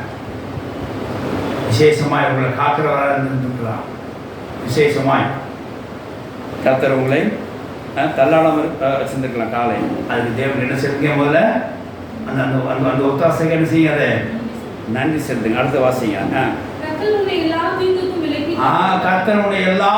விலக்கி வைப்பார். இந்த வருஷத்துல 4 பாயிண்ட். காக்கிறவர், அவனை சேதப்படுத்தாமல் பாதுகாக்கிறவர், அவன் காலை தள்ளாட விட்டார். இப்போ எல்லா தீங்கு கொண்டை விலகி காப்பார். ஆத்மாவை அவர் காப்பார். ஹல்லேலூயா. எல்லா தீங்குக்கு விலகி காத்தினால சோத்திரம். அடுத்தது கர்த்தர் போக்கையும் வரத்தையும் இது முதற்கொண்டு என்றென்றைக்கு காப்பார். ஆமென். ஹல்லேலூயா. நம்முடைய எல்லா டிராவல் பிரயாணங்களும் கர்த்தர் செய்தார், கூட இருந்தார். அதனாலே இந்த 2005 ஆண்டிலே கர்த்தர் நமக்கு பரத்திலிருந்து அனுப்பி கொடுத்த எல்லா ஒத்தாசைக்காக சோத்திரம் செலுத்துங்க. ஹல்லேலூயா. அது எந்த ஒத்தாசை எந்த மாதிரி நேரத்தில் வந்துச்சு? நம்ம பாடியை சேதப்படுத்தாமலுக்கு, நம்மளை காக்கும்படியாக, நம்மளை காலை தள்ளாடாம நிமிர்ந்து நிற்கும்படியாக, நல்லா ஓடும்படியாக, விசேஷமாய் நம்ம எல்லா தீங்குக்கும் விலைக்கு பாதுகாக்கும்படியாக, நம்ம ஆத்மா பாதுகாக்கும்படியாக, நம்ம போக்குவரத்தையும் பாதுகாக்கும்படியாக பாரத்திலிருந்து இந்த வருஷம் நமக்கு ஏராளமான ஒத்தாசை வந்து காத்துக்கு சோதரம். ஹல்லேலூயா. இந்த ஒத்தாசை என்ன தெரியுமா? இந்த ஒத்தாசை என்ன தெரியுமா? சப்போர்ட்னா 2 காரியம் வாசிக்கலாம். சங்கீதம் அதாவது 57:3 வாசினா, இந்த ஒத்தாசை எப்படி கிடைக்கும் அப்படின்னா, சத்தியமும் கிருபையும் உங்களுக்கு வரும். ஒரு காரியத்தை நீங்கள் சப்போர்ட் இல்லாமல் இருக்கிறீங்க அப்படின்னா, சப்போர்ட்லெஸ்ஸாக இருக்கிறீங்க அப்படின்னா, ஒரு வீக் ஆகிட்டீங்க அப்படின்னா, ஒரு டிசபிள் ஆகிட்டு அப்படின்னா, டக்குன்னு அங்கேருந்து வரத்துலேருந்து ஒரு ஒத்தாசை வந்து உங்களை செய்கிறார், காப்பார். எல்லாத்தையும் விலகி காப்பார். காலை தள்ளாடாமல் பாதுகாத்துக் கொள்வார். போக்கை வரத்தி பாதுகாப்பார். ஆத்மா எல்லாத்தையும் விலகி பாதுகாப்பார். ஆத்மா பாதுகாப்பார். எது சேதப்படுத்த பாதுகாப்பார். எப்படி? வரத்திலிருந்து அவர் ஒத்தாசை அனுப்பி செய்வார். அந்த ஒத்தாசை எப்படி உங்களுக்கு நீங்க ரிசீவ்ல பார்க்கணும் அப்படின்னா சத்தியத்தால் கிருபையினால உங்களுக்கு உண்டா வாசிக்கலாம். வாசிங்க என்னை விழுங்க பார்க்கிறவன் என்னை நிந்திக்கையில் பரலோகத்திலிருந்து ஒத்தாசை அனுப்பி என்னை ரட்சிப்பார். ஹல்லேலூயா. என்னை எது சேதப்படுத்தாதபடிக்கு, என்னை எந்த தீங்கும் அணுகாதபடிக்கு, என் போக்குவரத்து வரத்தை பாதுகாத்து, என்னை காத்து, என் காலை தள்ளாடாமல் எதிரிலிருந்து பாதுகாக்கும்படியாக கர்த்தர் பரலோகத்திலிருந்து எனக்கு ஒத்தாசை அனுப்புவார், என்னை ரட்சிப்பார். ஆமென். ஹல்லேலூயா. அந்த ஒத்தாசை எப்படி வரும் வாசிக்கலாம். தேவன் தமது கிருபையும் தமது சத்தியத்தையும் அவர் அனுப்புவார். ஹல்லேலூயா. ஒரு ஒத்தாசை உங்களுக்கு வருது அப்படின்னா அந்த இடத்துல ஒரு ஸ்பெஷல் கிருபை உங்களுக்கு வரும். ஒரு ஒத்தாசை உங்களுக்கு வருதுன்னா அந்த இடத்துல உங்களுக்கு என்ன வரும்? ஸ்பெஷல் கிருபை வரும். சத்தியம் அங்கே வெளிப்படும். இந்த ரெண்டு வச்சு தான் நீங்கள் அந்த காரியத்தில் செய்யலாம். பரவத்து ஒத்தாசை வச்சு நீங்கள் தப்பிக்கலாம். எந்த இஷ்யூலையும் நீங்கள் தப்பித்து கொள்ள முடியாத ரெண்டு விஷயம் வரும். ஒன்று பார்த்துக்கோங்க, எந்த விஷயத்தையும் எந்த நெருக்கத்திலையும் எந்த விஷயத்திலையும் நீங்கள் தப்பித்துக் கொள்ள முடியாத ரெண்டு காரியம் வரும். ஒன்று தேவனுடைய கிருபை, இன்னொன்று தேவனுடைய சத்தியம். இந்த ரெண்டு என்னது?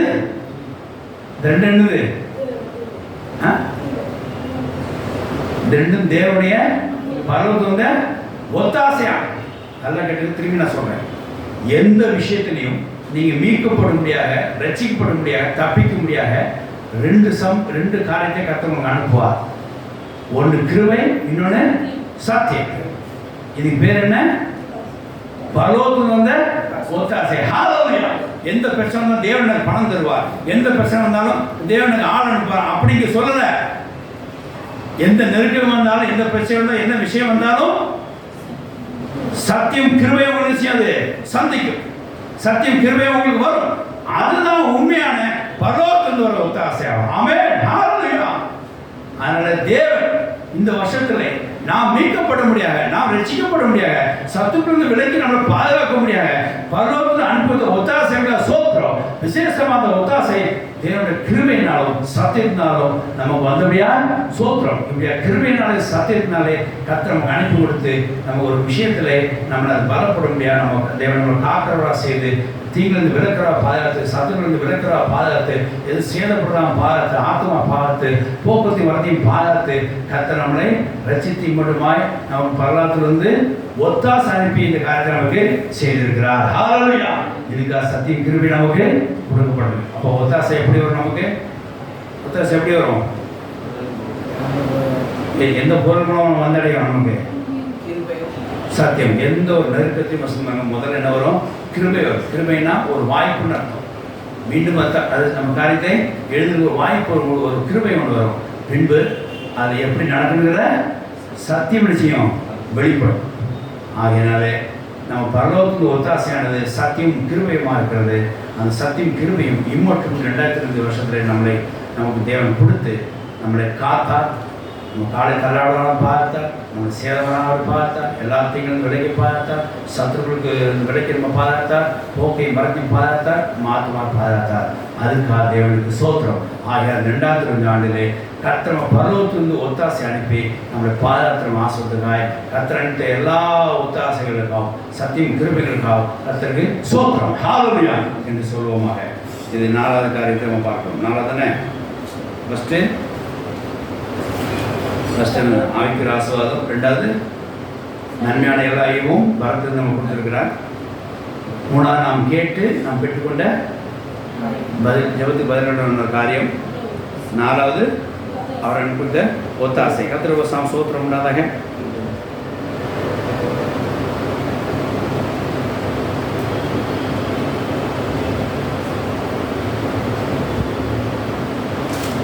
ஐந்தாவது காரியம் வாசிக்கலாம். மார்க்கு 1ஆம் அதிகாரம் 13.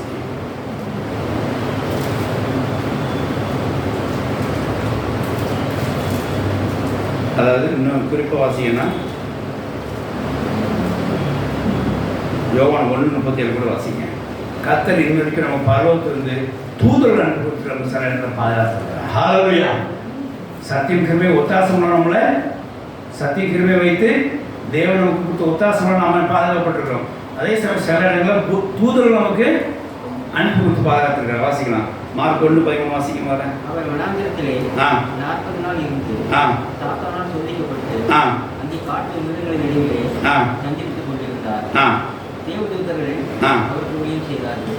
தேவதூதர் அவர்களுக்கு ஊழியம் செய்தார். ஹல்லேலூயா. பாருங்க, நமக்கு எத்தனை இடத்துல தேவதூதர் ஊழியம் செஞ்சவங்க தெரியுமா?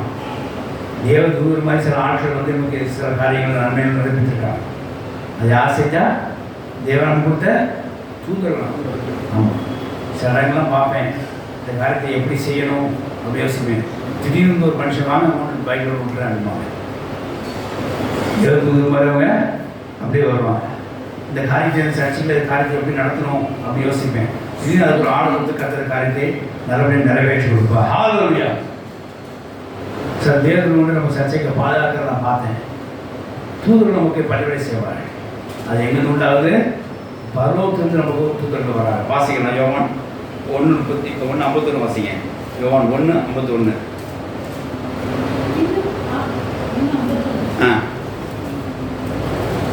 பின்னும் அவர் அவனை நோக்கி, வானம் திறந்திருக்கிறது, தேவதூதர்கள் மனுஷகுமாரனிடத்திலிருந்து ஏறுகிறதை நிறுத்ததை நீங்கள் இதுமுதல் காண்பீர்கள் என்று மெய்யாகவே மெய்யாகவே. ஆமென். ஹல்லேலூயா. தூதர்கள் எங்கிருந்து வராங்க? எங்கிருந்து வராங்க? புரிஞ்சுச்சா? தூதர்கள் உருவாக்கப்படுறதில்லை. தூதர்கள் உருவாக்கப்படுறதில்லை. தூதர்கள் அனுப்பப்படுகிறார்கள். ஹல்லேலூயா. எங்கிருந்து வருவாங்க? வானத்திலிருந்து வருவாங்க. இறங்குறதையும் இதுமுக கொண்டு நீங்கள் என்ன செய்வீங்க? பார்ப்பீங்க. இயேசு பாருங்க எடுத்து கொடுக்கும்போது தூதர்கள் பதில் சொன்னாங்க. இயேசு சரீரம் கலரை இல்லாதப்போ தூதர்களும் பதில் சொன்னாங்க. என்ன சொன்னாங்க? அவர் இங்கே இல்லை, அவர் மரித்தார், உயிர்த்தெழுந்தார். ஹல்லேலூயா. உங்களுக்கு முன்னாடி கல்லுடைய போகிறார். சொன்னது யாரு? தூதர்கள். பரலோகத்திலிருந்து தூதர்கள் சொன்னாங்க. கல்லறையில் 2 தூதர்களாக பாதுகாக்கப்படுகிறோம். எல்லாம் தூதர்கள் கொண்டு நம்ம சில இடத்துல நாம் பாதுகாக்கப்படுகிறோம் நீங்கள் நினச்சிக்கோம். இந்த வருஷத்தில் தேவனுக்கு அரிசி தூதர்களுக்காக சோத்திரம் சொல்லுவோம். ஹல்லேலூயா. நான் நிறைய இடத்துல என்னோட போக்குவரத்துக்காரங்க தூதர்களை தாங்கிறத நான் கண்டுட்டேன். அமைக்கிறது கண்களில் சில அந்த வண்டி தழும்பும், சில அந்த ஒரு பயம் உண்டா, தூதர்கள் அனுப்பி பலப்படுத்த நான் பார்த்துருக்கேன். ஹல்லேலூயா. 7 நிமிஷம் சோத்திரம் இல்லாதங்க. ஆகையினாலே 2025 வானத்திலிருந்து பரலோகத்திலிருந்து அனுப்பப்பட்ட தூதர்கள் நமக்கு உதவி செய்தார்கள், நமக்கு பணிவிடை செய்தார்கள் என்கிறது நீங்கள் என்ன செய்யுங்க? ஞாபகத்தில் வைத்துக் கொள்ளுங்க. அதுக்கு என்ன செய்யணும்? வைத்து வந்து டைரி எழுதி அளவு போகக்கூடாது. என்ன சொன்னாங்க? சோத்திரம் சொல்லணும். ஹல்லேலூயா. பாருங்கள், அப்போ வானத்திலிருந்து நமக்கு தூதர் அனுப்புகிறோம். மத்திய 18:10 வாசிக்கலாம். மத்திய 4:11 வாசிக்கலாம். மத்திய 18:10, மத்திய 4:11 சீக்கிரம் வாசிங்க. சிறியில் ஒருவனை அற்பமா எண்ணாதபடி எச்சரிக்கையாயிருங்கள். அவருக்கு தேவதூதர்கள் பரலோகத்திலே பரமபிதாவை சம்பத்தை எப்போதும் தரிசிக்கிறவர்கள் என்று உங்களுக்கு சொல்கிறேன். ஆமென். இந்த ஆட்கள் சும்மா செஞ்சுறாங்க. அற்பமா என்ன அவர்கள் தேவதூதர்கள் என்ன செய்வாங்க? தரிசித்து பண்ண உன்னை பார்த்து யாரை சொல்லிட்டு இருப்பாங்க? தேவன்கிட்ட சொல்லிட்டு இருப்பாங்க. அதனால் நமக்கு என்ன கொடுக்கப்பட்டிருக்குது? என்ன கொடுக்கப்பட்டிருக்குது? என்ன கொடுக்கப்பட்டிருக்குப்பா? தூதர் கொடுக்கப்பட்டிருக்கு. எங்கேருந்து தூதர் கொடுக்கப்பட்டிருக்கு? பரலோகம். பரலோகம் வந்து ஆசீர்வாதம் நமக்கு என்னது? தூதர்கள் உண்டு. பரலோகத்துக்கு நமக்கு தூதர்கள் கொடுக்கக்கூடிய அந்த சிறியவர்கள் என்ன செய்யறீங்க? அற்பமா என்ன அவங்களை பற்றி சொல்றது தேவதூதர்கள் அவங்களுக்கு என்ன செஞ்சிருக்காங்க? தூதர்கள் கொடுக்கப்பட்டிருக்கு. சாதாரண நினைக்காங்க, இவன் அற்பமான நினைக்காதீங்க. அவனுக்காக என்னது? இவன் அற்பமான நினைக்கக்கூடாது. அவனுக்கு என்ன இருக்குது? பரலோகத்தில் நீ வாசிக்க வாசத்து மாதிரி திருப்பி வாசிங்க. இந்த சிறியவர்கள் ஒருவரையும் மத்திய 18:10 சத்தமாக வாசிங்க. சின்ன பிள்ளைங்க யாரும் அசால்ட்டாக நினைக்கக்கூடாது. அவருக்கு தேவதூதர் கொடுக்கப்பட்டிருக்கு. அவன் தேவனை தரிசிப்பார்கள். வாசிக்கலாம். அற்பமா எண்ணக்கூடாது. அடுத்தது எச்சரிக்கையாதீர்கள். You should be warned. புரிஞ்சுக்கோங்க. சில அற்பமா என்ன செய்யக்கூடாது? எண்ணக்கூடாது. வாசிங்க. அடுத்தது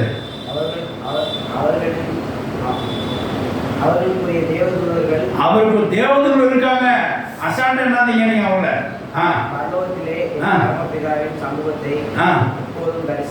அப்ப என்ன அர்த்தம்? இந்த தூதர் இந்த சிறியவனுக்கு ஏதாவது செஞ்சாங்கன்னா அவங்க தூதர்கள் என்ன செய்வாங்க? மேலே போய் ஓட்டு விட்டுருவாங்க. புரியுதா? சிறியவர்கள் எல்லாம் நீ சொன்னீங்கன்னா அவங்க தேவர்கள் என்ன செய்வாங்க, மேலே போய் பரவத்தை ரசிப்பாங்க. அவங்க தூதர்கள் இருக்காங்க, அவன் இப்படி ஆயிடுச்சு, அவங்க என்ன செய்வாங்க, போய் அவன் நீ கிண்டப்படப்பட்டான், நீ அவன் பரியாசம் பண்ணப்பட்டான், தேவர்களை வந்து பரவத்தை சொல்லி வாங்குறது. பார்த்துக்கோங்க. அடுத்த வாசிங்க. ரசிப்பார்கள். புரிஞ்சு சொன்னால் என்று உங்களுக்கு சொல்லுங்க. இந்த அர்த்தத்தை நீங்கள் என்ன வார்த்தை கவனிக்க தெரியுமா? இது என்ன கவனிக்கல? எச்சரிக்கையாக இருக்குது. வார்னிங்ஸ். யாரும் என்ன செய்கிறாங்க, கேள்விக்கு பரியாசம் பண்ணிடுறாங்க, அவருக்கு ஒரு தூதர் கொடுக்கப்பட்டிருக்காங்க, அவர் மேலே போட்டு விட்டுருவாங்க. அதனால் நீங்கள் என்ன செய்யணும், எச்சரிக்கையாக. அந்த மாதிரி தூதர் நமக்கு கொடுக்கப்பட்டிருக்கா. தேவனுக்கு சோத்திரம். உன்னதத்திலிருந்து வந்த இன்னொரு ஆசீர்வாதம் இருக்குது, பாரதத்திலிருந்து இன்னொரு வாசம் இருக்குது. இது முதலாய் நீங்கள் எழுதிங்க, வானம் திறந்து தூதர்களை ஏறும் இறங்க நீங்கள் என்ன செய்வீங்க, காண்பீர்கள்.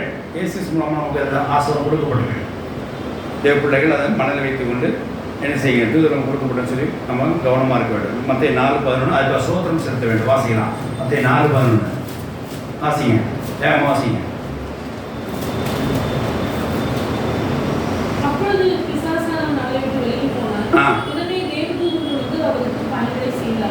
ஆமென், ஹல்லேலூயா.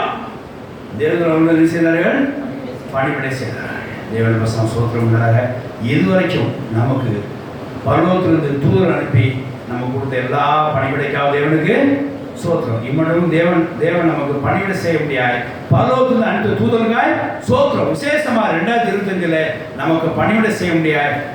பரத்திலிருந்து தேவன் தூதர் அனுப்புக்காய் சோத்திரம் என்று சொல்லுவோமாக. ஹல்லேலூயா. எத்தனாவது? 5 வந்துச்சா? எத்தனை வந்திருக்கு? 5. 6வது, கர்த்தர் நமக்கு ஞானத்தை கொடுத்துருக்கிறார். இந்த பூமியில் வாழ்றதுக்கு கர்த்தர் நமக்கு ஞானத்தை கொடுத்துருக்கார். இந்த ஞானம் எங்கேருந்து வருது? நீங்களாம் உருவாக்க முடியாது. பாய்க்கல்ல ஒரு மூளை வாங்கி சாப்பிட்டோம்னா அப்படி நியாயம் வந்துடும். அப்படிதானே? ஞானம் வந்துடுமா? ஆட்டு மூளை வாங்கி ஒரு ஃப்ரை பண்ணிட்டு வந்துடும். அங்கேருந்து நம்ம ஞானம் வர. ஞானம் எங்கேருந்து வரும்? வரத்துலேருந்து தான் வரும். பரலோகத்துலேருந்து தான் வரும். வாசிக்கலாம். யாக்கோபு 3:15 அப்புறம் 17. தொடர்ந்து வேகமாக வாசிங்க. யாக்கோபு 3:15 அப்புறம் 3:17. தொடர்ச்சியோட வாசிங்க.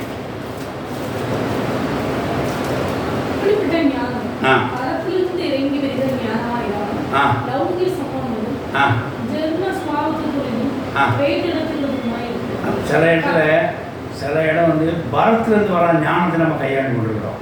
பேய்த்தனமாக இருக்கிற ஒரு ஞானத்தை கண்டு. அப்போ உங்களுக்கு ஞானம் எதுனே தெரியல. சில இடத்துல பரத்திலிருந்து அந்த ஞானத்தை ஈஸியாக கண்டுபிடிச்சிக்கலாம். அது நம்ம என்ன செய்கிறோம், சில பாரத்திலிருந்து ஞானம் நினச்சிக்கிட்டு ஏதோ பேய்த்தனத்தை பண்ணி கொண்டிருக்கிறோம். சில நேரங்களில் ஞானமாக செய்கிறேன்னு சொல்லிட்டு சில காரியங்களை என்ன செய்கிறோம், பேய்த்தனமாக இருக்குது. இந்த ஞானம் எங்கேருந்து வரல? பரலோகத்திலிருந்து வரல. வாசிங்க. அப்போ பரலோகத்திலிருந்து ஞானம் எப்படி முடியும்? வாசிங்க. பரலோகத்திலிருந்து வர ஞானமோ முதலாவது சுத்தமுள்ளதா, உண்மையா, கிளீனஸ், பரிசுத்தமா. இந்த ஏடாவடித்தனம், கண்ணிங்கு இதெல்லாம் இருக்காது. நீட்டா இருக்கும். அடுத்தது சமாதானம், ஒரு பீஸ்ஃபுல் அங்கே இருக்கும்.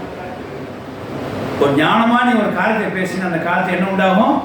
ஒரு சமாதானம் உண்டாகும், ஒரு சுத்தம் உண்டாகும். அடுத்தது சாந்தம் உண்டாகும், கோபம் இருக்காது, இணக்கம், ஒரு ஜாயிண்டா, ஒரு யூனியனா இருக்கும், பிரிவு இருக்காது. அடுத்தது இரக்கத்தாலா, மெர்சினாலும், ஒரு நல்ல கனிகளோட சாட்சினாலும், நற்கனிகள் நிறைந்ததாயும், பட்சபாதம் இல்லாம, அதாவது பார்ஷியாலிட்டி இல்லாம, மாயமற்றதாயும் இருக்கும். மாயை அதாவது சும்மா ஒரு ஏமாத்து வர மாதிரி இருக்காது, சுத்தமாக இருக்கும். அப்போ பரத்திலிருந்து வந்து ஒரு ஞானமாய் ஒரு செயல்பட்டால் அந்த என்ன உண்டாகும்? சுத்தம் உண்டாகும், ஒரு சாந்தம் உண்டாகும், ஒரு சமாதானம் உண்டாகும், ஒரு யூனியன் உண்டாகும், ஒரு இரக்கம் உண்டாகும். மாயமற்ற பார்ஷியாலிட்டியே இருக்காது. நான் 2 பிள்ளைகள் சொல்லுவேன், அவங்க இப்படி செய்வாங்க அப்படின்னு சொல்லுவாங்க. நான் உடனே கிராஸ் பண்ணி ஞானமாக இந்த காரியத்தை எப்படி செய்யணும், அது எனக்கு பரத்திலிருந்து ஞானம் அப்படின்றது பிள்ளைகளுக்கு தெரிஞ்சுக்க வேண்டும்.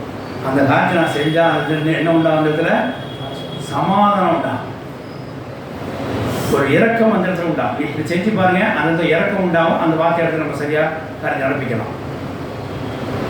இப்படி ஞானமாக சில பரத்திலிருந்து ஞானம் மூலமாக அவங்களுக்கு ஒரு புத்திமை சொல்கிறேன் அப்படின்னா அந்த இடத்துல என்ன உண்டாகும், ஒரு யூனியன் உண்டாகும், பிரிவு உண்டாகும், பார்சலாட்டி உண்டாகும், மாயமற்றதாக இருக்காது, உண்மையிலே இருக்கும், சுத்தமாக இருக்கும், அழுக்காக இருக்காது. இந்த ஞானம் நீங்கள் எங்கேருந்து உண்டாகுது? இப்படிப்பட்ட ஞானம் எங்கேருந்து உண்டாகுது? அந்த மாதிரி கர்த்தர் நமக்கு இந்த 2020 ஆண்டிலே ஞானமாய் நம்மளை நடத்தி வச்சு ஞானத்தான் நிரப்பி நம்ம கர்த்தர் நம்ம நடப்பித்த எல்லா காரியத்துக்காய் சோத்திரம். ஹல்லேலூயா. பரத்திலிருந்து நமக்கு இந்த வருஷத்தில் ஞானத்தான் நிரப்பி கர்த்தர் நடப்பித்த எல்லா காரியங்களுக்காய் சோத்திரம் செலுத்த வேண்டும். நாம் நிறைய இடத்துல பேசியிருப்போம், கர்த்தர் ஞானமாக பேச வச்சுருப்பாங்க. ஒரு இடத்துல அப்படிதான் ஹவுஸுக்கு போகும்போது அந்த பாஸ்டர் என்னை கூப்பிட்டார், ஐயா உங்கள் ஹவுஸுக்கு என்ன ஏன் கூப்பிடுங்க, வாங்க நீ ஞானமாக பேசுங்க வாங்க. எனக்கு நான் எப்படி பேசணும்? பரத்திலிருந்து எனக்கு ஞானம் உண்டாலும் நான் ஒன்றும் பேச முடியாது. பிறப்பி ஞானம் வச்சுன்னா ஒன்று சொல்லிட்டு பரத்திலிருந்து ஆமைக்கு ஒரு ஞானம் வந்தால் தான் நான் பேச முடியும். வாங்க ஜோமுண்டாலும் கத்திரவங்க ஞானமாக அவங்க பேசுவார் அப்படின்னா. அங்கே என்ன பிரச்சனை அப்படின்னா, அந்த கணவன் மனைவி உள்ள ஒரு பிரச்சனை உண்டாகி இவளோட மனைவி அவங்க சொந்த ஊருக்கு போகிறதாகவும், சொந்த ஊரில் போய் அவங்க அம்மா கொடுக்குற ஒரு லேண்டில் வீடு கட்ட போகிறதாகவும், வாரம் வாரம் இந்த கணவன் அவனை பார்க்குறதாகவும் ஒரு தீர்மானம் பண்ணி கொண்டிருந்தாங்க. எங்கே போய் இதை பஞ்சாயத்து பண்ண மாதிரி என்ன நான் சொன்னேன், ஜபம் பண்ணி செய்யலையா படான்னு எடுத்து முடிச்சா குடும்ப வாழ்க்கைக்குள்ள குடும்பத்தில் ஒரு காலத்தில் நம்ம பேச முடியாது கணவன் மனைவிட்ட இல்லையா, கத்துறவங்களாம் ஞானமாக பேசுவார். சரி, அப்போ நம்ம சொன்ன வார்த்தை தான், ஆண்டவரே இந்த வீட்டுக்கு ஒரு ஞான ஆலோசனை தான், பரத்திலிருந்து எனக்கு ஞானத்தை எனக்கு தாவும் என்று சொல்லி உள்ளே போனேன். அது பாருங்கள், அந்த ஜபமானது அவர் எல்லாம் அவங்கள ஆச்சாரம் கற்றுக்கிட்டு இருந்த அந்த மனைவி அங்கே எல்லாம் கட்டுப்பாடுகள் வந்தார். நான் சொன்னதை அப்படியே கேட்டார். சில வசனங்களை அப்படியே அவன் மனசில் இந்த வசனம் மூலமாக சொன்னேன். ஆவியான பேசினா வசனத்தை ஆணி போல அவங்க இதயத்தை புரிந்து கொண்டது. இப்போ அவங்க சேர்ந்து வாங்கி கொண்டிருக்காரு, ஊருக்கு போகல. ஹல்லேலூயா. பரத்திலிருந்து ஞானம் உண்டான அங்கே என்ன உண்டாயிடுச்சு? சமாதானம் உண்டாயிடுச்சு, ஒரு இறக்கம் உண்டாயிடுச்சு. நிச்சயமாக அங்கே என்ன இல்லை, பிரிவினை இல்லை, இணக்கம் உண்டாயிடுச்சு. பட்சபாதம் இல்லை, பார்ஷாலிட்டி இல்லை. மனைவி தூக்கி விட்டு பேசுவோம், கணவனை தூக்கி பேசுவோம், அந்த மாதிரி பார்ஷல் இல்லை. சமாதானம் உண்டாகத்தக்கதாய், ஒரு சுத்தம் உண்டாகத்தக்கதாய் பரத்திலிருந்து நமக்கு ஞானம் உண்டாயிடுச்சு. ஹல்லேலூயா. அதுக்காக தேவன் சொல்கிறோம். அந்த மாதிரி இந்த மட்டும் நமக்கு பரத்தில் கொடுத்து பரத்தை ஞானம் பண்ணி கற்று நம்ம நடத்தினதுக்காக கற்று சோத்திரம். அதனால் சில நண்பர்களுக்காக சோத்திரம். ஒரு டிஸ்ட்ரிக்ட் போயிருந்தோம், திருத்தரத்தால் வந்தார்கள், 2 பேர் சேர்ந்து தான் பேசணும். நீங்கள் அந்த பார்ட்டியாச்சே எங்களை பேசணும், தப்பாக நினைக்க மாட்டாங்க. அப்போ அவர் சொன்ன வார்த்தை தெரியுமா, ஐயா நம்ம தேவன் கழகத்துக்கு தேவன் இல்லை, சமாத தேவன், நம்ம சந்தோஷமாக பேசுவோம் அப்படின்னு சொன்னார். ஹல்லேலூயா. அந்த ஞானமான வார்த்தை பரத ஞானம் எங்கேருந்து உண்டாதவருக்கு அவங்க பாஸ்டர் சொல்லிலாம் அனுப்பலை, அவங்க அம்மா சொல்லி அனுப்பலை, பரத்திலிருந்து உண்டானதுனால அந்த வார்த்தையை சொன்னால் நாங்கள் திருப்தியாக இருந்தோம். அதனால் நம்ம எல்லா இடத்துலையுமே பரத்திலிருந்து ஞானம் உண்டாக நம்ம ஜபம் பண்ண வேண்டும். அப்படி அந்த ஞானம் அங்கே செயல்படும் போது அங்கே ஒரு பீஸ் இருக்கும், ஒரு இணக்கம் உண்டாகும், ஒரு யூனியன் இருக்கும், பிரிவினை இருக்காது, பட்சபாதம் இருக்காது, பார்ஷியாலிட்டி இருக்காது, ஒரு இறக்கம் இருக்கும், ஒரு சாந்தம் இருக்கும், கோபம் வராது, ஒரு சாந்தம் இருக்கும், குறிப்பாக சுத்தம். அதனால் நம்ம எப்போவுமே பரத்திலிருந்து ஞானத்தில் என்ன தாரும் ஆண்டவரே அப்படின்னு சொல்லி ஜெபிக்கப்படும். யாக்கோபு 1:6 அப்படி தான் கேட்குறோம். நீ ஞானத்தை போகிறவங்க தான் சம்பவமாக கூட தேவனில் அவர்கள் கேட்க கடவுள் என்று சொல்லி தான் கொடுக்கப்பட்டிருக்கு. அப்போது அன்றே பரத ஞானத்தை கொடுத்து எனக்கு இந்த வார்த்தைகளை தாரும் அப்படின்னு ஜெபிக்கும் போது கர்த்தர் ஞானத்தை தருவார், அந்த சமாதானம் உண்டாக செய்வார். அப்படி இந்த வருஷத்தில் பரதன் ஞானம் உண்டாகி கர்த்தர் அறிவிச்ச எல்லா சமானத்துக்கும் பிரிவில்லாத ஒரு காரியத்துக்காகும், இறக்கத்துக்காகும், விசேஷமாய் சுத்தத்துக்காகும், விசேஷமாய் பாஷம் இல்லாமல் கர்த்தர் நமக்கு ஒரு காரியத்தை ஆசிரம் நடத்தி கொடுத்துக்காக தேவன் சோத்திரம் என்று சொல்ல வேண்டும். ஹல்லேலூயா. ஆகினால 6வது காரியம் எதுக்கு சோத்திரம் சொல்ல வேண்டும்? பரத்திலிருந்து மட்டும் நமக்கு ஞானத்தை அனுப்பி கொடுத்து நம்மளை இந்த வரைக்கும் திடப்படுத்தி வழிநடத்துகிற தேவனுக்கு சோத்திரம். ஹல்லேலூயா. 7வது நம்ம உலக வாழ்க்கைக்கு நம்ம தேவைப்படைய பணம். உபாகம் வாசிக்கலாம் 28ஆம் அதிகாரம். வானம் திறந்து பருவம் திறந்து நமக்கு என்ன செய்தார்? அவர் ஆசீர்வதித்தார். ஹல்லேலூயா. இந்த வருஷம் விசேஷமாக கடன் வாங்காமல் அடியான பார்த்துக்கொண்டார். ஹல்லேலூயா. அது எப்படி? என்ற உழைப்பா, என்ற பிரயாசமா, பரத்திலிருந்து பருவம் திறந்து கர்த்தர் ஆசீர்வதித்தமாய் இந்த ஆசீர்வாதம் எனக்கு உண்டாயிற்று. ஆமென். ஹல்லேலூயா. வாசிக்கலாம். உபாகம் 28:12. ஏற்ற காலத்தில் தேசத்திலே மழை பெய்யும். ஏற்ற காலத்தில் நம்ம தேசத்தில் மழை பெய்ய செய்தார். கர்த்தர் ஸ்தோத்திரம். நீ கையிட்டு செய்யும் வேலைகளை எல்லாம் ஆசீர்வதிக்கிறார். கர்த்தர் நம்ம கை செய்யலாம் ஆசீர்வதித்தார். கர்த்தர் ஸ்தோத்திரம். கர்த்தர் உனக்கு ஆ. நமது நல்ல பொக்கிஷசாலையாக நம்முடைய நல்ல பொக்கிஷசாலையாக வானத்தை திறப்பார். வானத்தை திறப்பார். திறந்தார். பரலோகத்தை திறந்தார். ஆமென். கர்த்தர் ஸ்தோத்திரம். அடுத்தது நீ அநேக ஜாதிகளுக்கு கடன் கொடுப்பாய். நீயோ அநேக கடன் கொடுப்பாய். நீயோ கடன் நீயோ கடன் வாங்காம இருப்பாய். கடன் வாங்காம இந்த வருஷம் பாருங்க. கர்த்தர் ஸ்தோத்திரம். ஹalleluya. பரத்திலிருந்து வானம் திறந்தமையாய், அதாவது பரம் நம்ம திறந்தமையாய், வானம் நம்ம திறந்தமையாய், பரலோகம் நம்ம திறந்தமையாய், பொக்கிஷசாலை நம்ம கர்த்தர் எடுத்து கொடுத்து வித்தமாய். கர்த்தர் இந்த வருஷம் எனக்கு கடன் வாங்காம பாருங்க. கர்த்தர் ஸ்தோத்திரம். ஹalleluya. உலகின் தேவைகளுக்காக வானம் திறந்து கர்த்தரை மட்டும் நமக்கு பரம் திறந்து பரத்திலிருந்து நமக்கு அனுப்பி கொடுத்த இந்த பணத்தில் சந்திக்க முடியாது கொடுத்த எல்லா ஆசீர்வாத கர்த்தருக்கு சோத்திரம். விசேஷமாய் கடனாமல் கர்த்தர் வருஷத்தை நமக்கு அனுக்கம் சேதமிக்கா கர்த்தர் சோத்திரம். அதனால் ஏழாவது காரியம், உலக தேவைகளுக்கு நாம் சந்திக்க முடியாது கர்த்தர் பரலோகம் திறந்து நம்ம ஆசீர்வாதத்துக்காக சோத்திரம். விசேஷமாக கடனில் சிக்கி போடாதபடிக்கு கடனில் விடுதலை கொடுத்து கடன் வாங்காமல் இந்த வருஷம் கர்த்தர் நம்மளை அனுக்கிரம் செய்ததற்காக கர்த்தர் சோத்திரம் என்று சொல்லுவோம். ஹalleluya. ஆகையினால் பரத்திலிருந்து இந்த 7 காரியங்களுக்காக அந்த 7 காரியத்தை சோத்திரம் செலுத்துவோம். நிறைய காரியங்கள் இருக்குது பரத்திலிருந்து. ஆனால் ஒன்றுக்கு ஒன்று அடாப்ட் ஆகிருக்கும். ஒன்று கீழே ஒன்று இருக்கும். அதனால் நம்ம அது பைபிள் ஸ்டடியாக போனால் அது புரியும். ஆனாலும் குறிப்பாக நமக்கு ஆவியான உணர்த்துக்கு காரணமாக இந்த பரத்திலிருந்த 7 ஆசீர்வாதங்களுக்கு பரத்திலிருந்த இந்த 7 நன்மைகளுக்கு தேவனுக்கு என்ன செய்வோம்? இனியிலிருந்து சோத்திரம் சொல்ல ஆரம்பிப்போம். புது வருஷம் 2020 ஆண்டில் கர்த்தர் நமக்கு என்ன செய்வார்? அதை மகிமையாக மாற்றி கொடுப்பார். ஹalleluya. இப்படி தேவனுக்கு சோத்திரம் செலுத்தி பழகுவோம். லூக்கா 1ஆம் அதிகாரம் சரி 2 Corinthians 4:15 முடிச்சு கொள்வோம். 2 Corinthians 4:15.